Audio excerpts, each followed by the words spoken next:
The sights, the smells, the sounds of autumn are just amazing. I love it.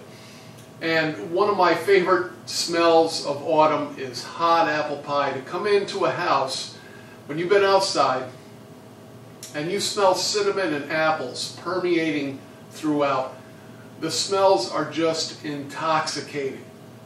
So as you might have guessed, that's what we're baking today here at Camp Killa. Stay tuned.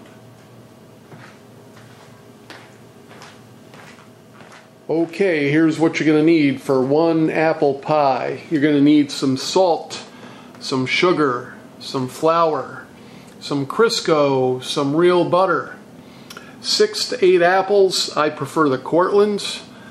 You're going to need some nutmeg, and you're going to need some cinnamon. So with a pastry blender, you're just going to blend together the flour and the Crisco. Add your cold water. Give it a stir, not too much.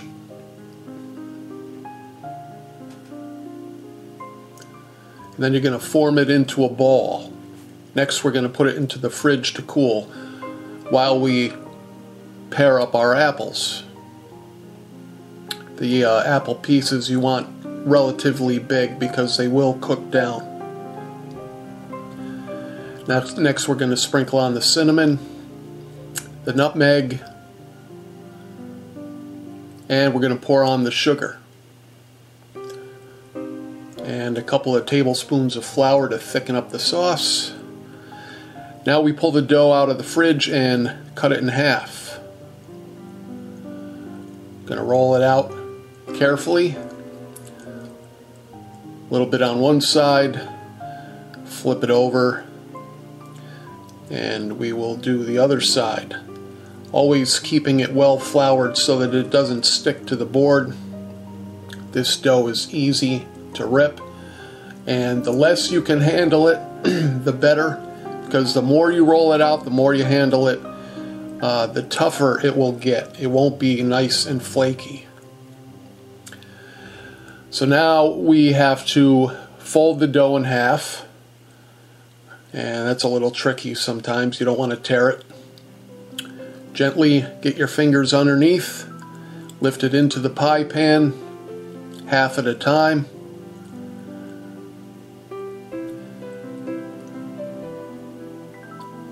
Again, gently get your fingers under it, lift, trying not to tear.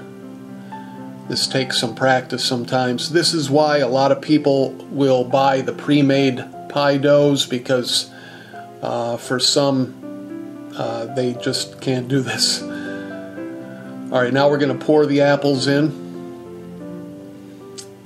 A lot of apples. I used 8, and you can use 6 to 8. 8 makes a big, thick pie.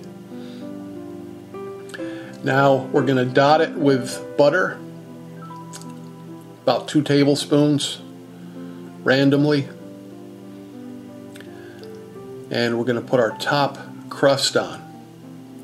Again, you fold it in half, lift half of it up carefully, get your hands under the far end and lift gently, trying not to tear. You can see there's one tear right there.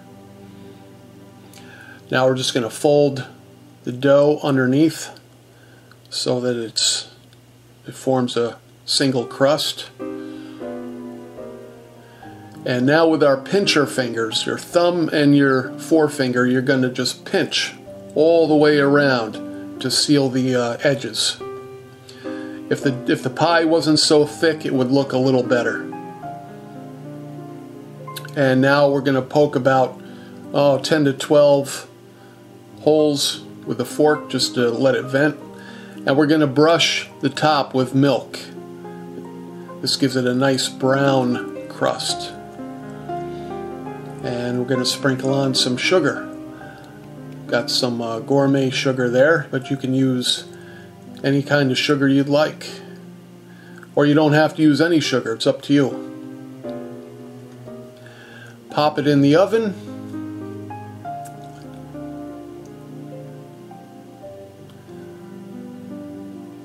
And 50 minutes later, out she comes.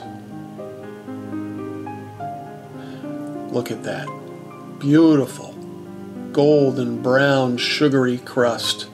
Nice and flaky.